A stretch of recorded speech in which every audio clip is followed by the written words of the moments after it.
I will. Yay! Girls go first. Ladies So first. Hi there. First of all, I want to thank the festival for bringing this type of material to Miami. There's not many places that I could find this, going on television or to the movies or whatever, and that's why I feel that this event is so important, not only to the film industry, but to our spiritual well-being as well. So, at one point I cried.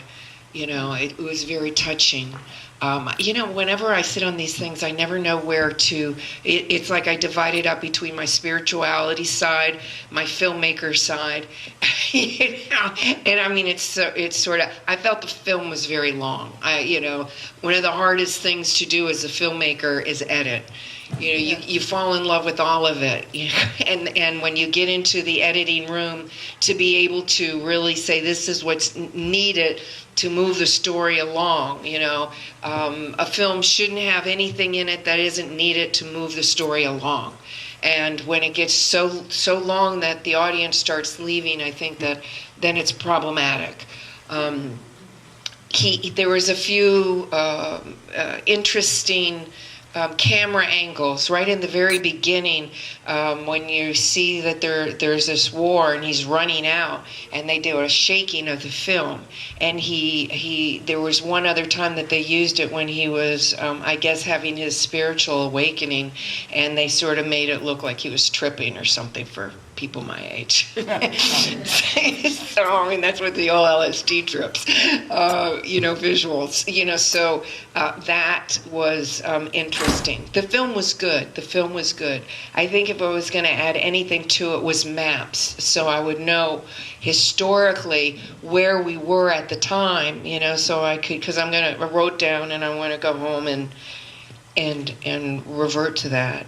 Now on my spiritual side, interesting enough, I just finished two Bible studies, and the last one was called The Bad Girls of the Bible.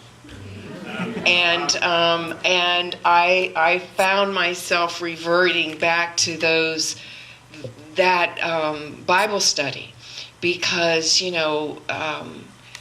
so often we seem to think that you have to walk on water to make a good Catholic or a good Christian or a good Jew, or whatever your belief is. And I have of the opinion that to really walk it is you have to know both sides of the street, and he definitely knew both sides of the street. He had that spiritual awakening that they talked about God's will, and I study this a lot, that there's two types of will. There's self-will, there's man's will, and there's God's will. And usually nothing really goes right unless we're following God's will. And yet it's so hard to know that. And you could have taken this, put new clothes on it, and everything would have been just like today. I kept thinking about the election. All those attorneys in Washington and everything that we've been going through with the election. It's just, it's the same thing happening then has been happening today. And that too was what blew my mind with it, or was relevant to me. But the idea of this point, when we finally understand, when we make that spiritual quest, that it's God's will is the only place I find true happiness. I keep looking for it with outside of myself, with successes, with the house, with the money, with the, whatever. And truly it comes from inside, that peace of truth, and I only find that when I follow God's will. And so it's always on my path how to come up with that. So that's what I got from the film. Thank you. Yeah, I'll be very brief because it's pretty late and the film was very long. And in fact, I think first let me talk about some of the things I thought were good, and then some of the things I didn't think were so good. Although I already mentioned the length, and I agree with you on that. I think, for example, the way in which they interspersed the confessions with, the action at the time that he was confessing about was pretty effective. I mean, it really made the confessions come to life. I thought that was a positive. I think that another positive was, and sort of taking off on what you said, I thought the film was very revealing about the emptiness of material life, which I think was one of the themes, and certainly his theme. Not just the material things, but power and influence. In other words, the scenes in the court and in Milan, etc. Well, in Milan was where the court was, or even before that, in Carthage. I thought that those were effective in kind of, in a subtle way, saying this is all nothing. I mean, this is all kind of useless. I thought that I loved the figure of Ambrose. I thought he was much more interesting up until the very end, almost, than Augustine. I thought he had a lot more to say until the very end, where I thought the debate with the Donathans, whatever they were, all right, those guys. I thought that was the best speech of the film for Augustine. Would really reveal, I think, very effectively his philosophy and etc. So those would be, I guess, another positive of the film is that Augustine was very cute. I mean, definitely, you could see why everybody kind of liked him. Some of the negatives, I thought that Santa Monica, Saint Monica, she looked the same in the beginning and the end. She didn't age. Now maybe that's a miracle. That could be a miracle. I don't know. But I thought that was a little, funny. I didn't understand the role of some of the people, like, for example, the young woman in the beginning who then goes on the boat. I don't know who she is. Perhaps I don't know the story. But she seemed to be superfluous, and maybe one of the kind of the issues that you were talking about keeping so much in and putting so much in. And, well, I guess those would be the things I would say at this point. And as I say, it's late, and I'm sure all of us want to get home, so I'll finish with that. Hi. By the way, I love that I feel like I'm the captain of the Enterprise in this chair. Nobody got that? Okay. So some of the things, to go along with what you were saying, yes, there were a couple of moments in the film in a cinematic language kind of way, and if by what I mean with that, your camera choices, your editing choices, that's really the language that you're choosing to tell the movie with. Some of those I felt took me out of the context of a historical epic, and for what you were describing, for example, when it sort of seems to fast forward, that's called ramping, sort of over-cranking, different terms for it, but that's such a modern technique, and there were a couple of moments, for example, after the attack on the church, on the basilica, when he sort of starts to begin to convert, I suppose we can say, that the editing techniques were really, again, too modern, and it just took me out of the context of the time period. And it's just one of those things, is if anybody watches, next time you watch a historical, like Gladiator or something within the rough same time period, watch the camera choices, watch the angle choices. They're not going to be doing this sort of thing that they do in this movie. And I sort of, as much as I enjoyed aspects of the film, I felt that those things took me out of it completely. And yeah, I completely agree that it was a little too long.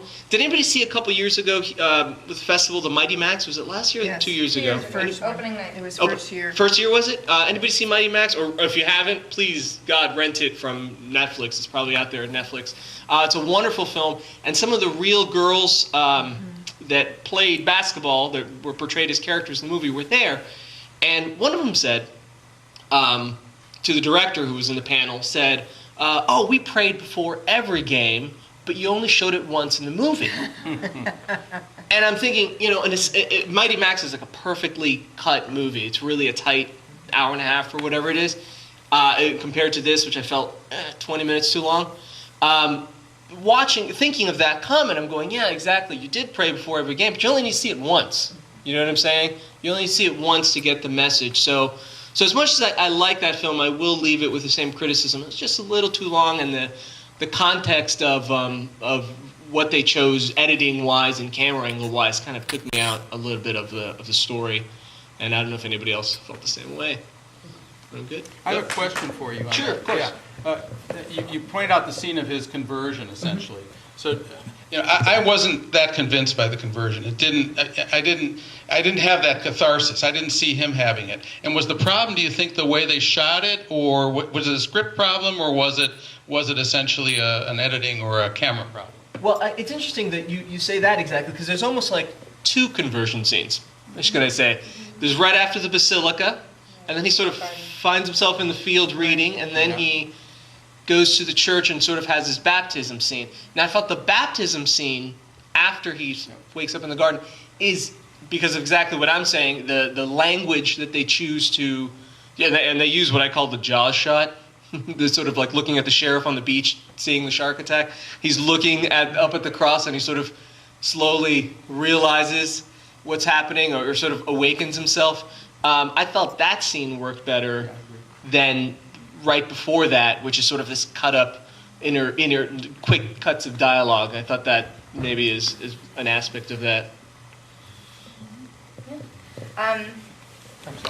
Thank you. I'll leave by saying, that the reason we chose this film, and most specifically the reason why we chose this film as the opening night film, is because I feel personally, as a filmmaker, as an actress, and just, again, lover of film, obviously, I think that there's a kind of an innocence to it within all of it. There's something about the casting. I do theater, I do children's theater, so I do a lot of my own casting. And as you were saying, very good-looking man. Yes, very helpful. However, there's something about his eyes, the transparency in his eyes. And I think that to a certain degree, he can't hide from us. The camera angles, the way they capture his face, it's very revealing.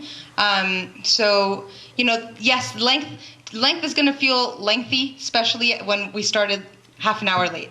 But I think with little things like that, there's something about his vulnerability, and also the young woman who plays his wife. I found a very deep connection, that kind of longing to be there for someone. But if you don't have God at the center, then you're going to end up using each other unwillingly. But that's just how it works. So I think there's a lot of beauty in it. There's a lot of beauty that maybe late at night can get missed.